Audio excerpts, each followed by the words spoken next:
Il faut balayer les préjugés qui disent que la viande de porc a été interdite parce que cela dépendait des conditions de conservation. C'est très mal connaître l'islam. La viande de porc est interdite à la consommation parce qu'elle est interdite dans le Coran et que Dieu l'a voulu ainsi et que tous les musulmans sont convaincus que le Coran est la parole divine. Point.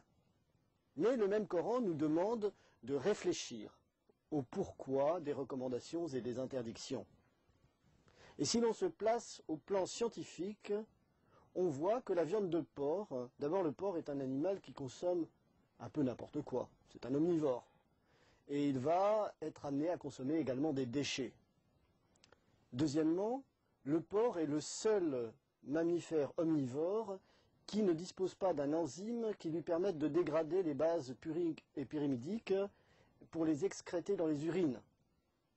Ainsi, ces produits de dégradation de son métabolisme se stockent dans sa viande. Et plus le porc devient âgé, et plus sa viande devient stockée de produits de dégradation de ce qu'il a mangé. Troisièmement, si l'on étudie la manière, l'état sanitaire, y compris des meilleurs élevages de porcs, on s'aperçoit qu'il y a une infection en permanence de parasites dans la viande de porc qui risquent de se transmettre à l'être humain. Pour toutes ces raisons, le porc est quelque chose qui n'est pas recommandé à la consommation humaine, qui est une viande qui est toxique et qui peut particulièrement dégrader la santé de l'être humain.